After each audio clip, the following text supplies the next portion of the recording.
Well, anyways, from what I've discovered is you can treat these batteries really terribly. Like when I first got them, I charged them up, and then I ran a couple of 100 watts of light bulbs, and I discharged them right down to 0 until the lights were glowing like candles. Now, if you were to do that with lead-acid batteries once, they're probably destroyed. At least they're going to have half the capacity afterwards.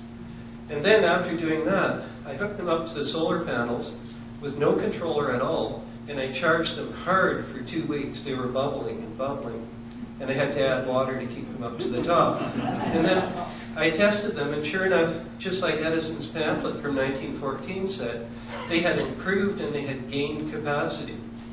Now this technology has been drummed out of North America by industrial, it's just like we were seeing, by industrial interests.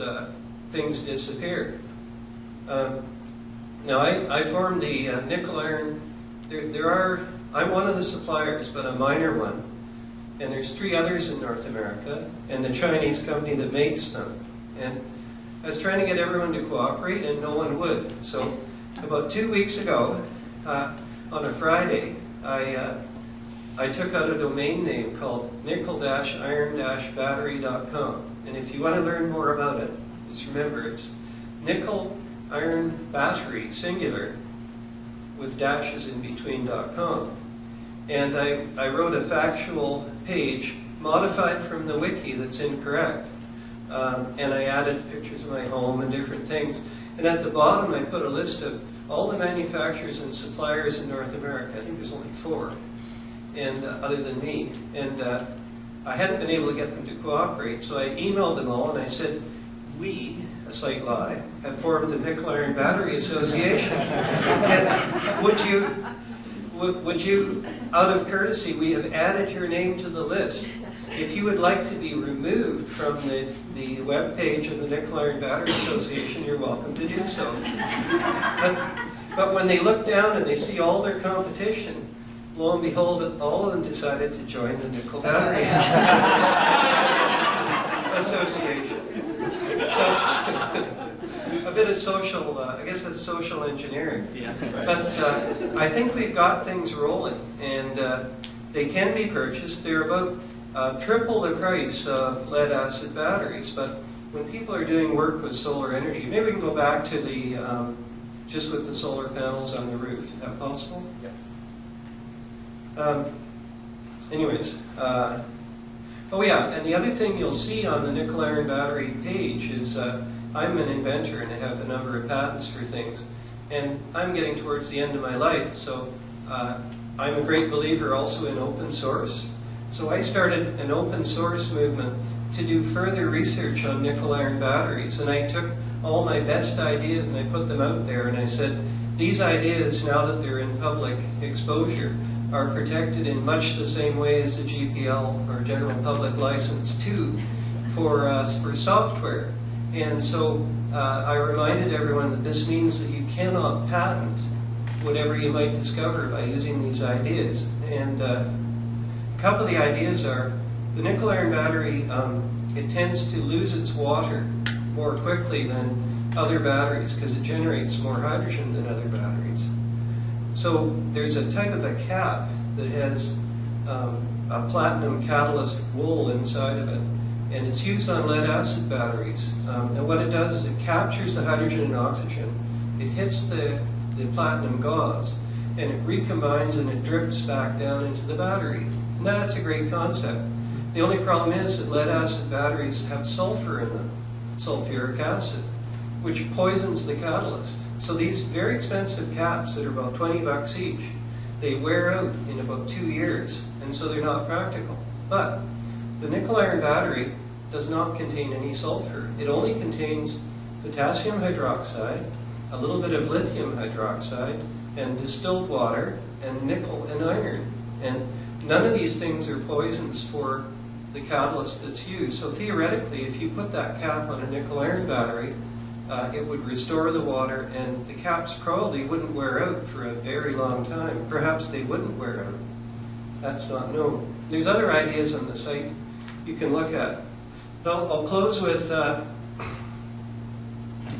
I'll close with a couple of statements from, this is a book about Edison and his inventions. And just to show how seriously our history gets modified, the nickel iron battery, up until about 1950, was considered to be one of the most important inventions that Edison came up with.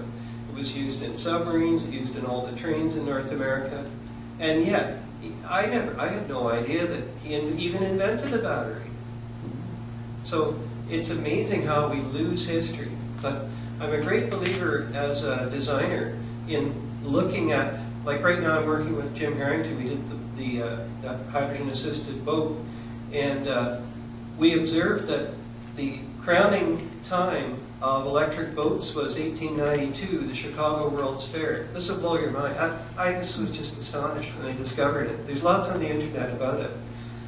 In 1892 was the Chicago World's Fair, and they had 50 36-foot long electric boats that carried 1 million passengers over 2 years and made a profit of $300,000.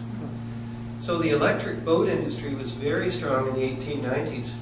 The history of nickel iron batteries is that in the late 1890s they did further work on storage batteries, and Unger and Germany came up with the nickel iron battery and the nickel cadmium battery, and he rejected the nickel iron battery because it wasn't as good as the nickel cadmium battery. 1 minute left? Okay. So he rejected it, and Edison didn't really invent it, but it took him until 1910 to perfect the concept so that it worked reliably. And okay, the last thing I'm going to read is about submarines. The nickel iron battery turned out to be peculiarly well adapted to a field not taken into account in the inventor's original plans, the field of submarine service. And I mentioned about the lead acid batteries being very toxic, and so this was a substitute. The Edison battery required no lead-lined rooms or other protective equipment. Uncommonly severe tests, performed actually by the US Navy just before the First World War, proclaimed its sturdiness. Edison vouched for its long life. He said, "Keep it clean," he said to the officials of the United States Navy, "and give it water, and at the end of 4 years it will reach its full capacity." Well, every other storage battery goes downhill from the moment you buy it.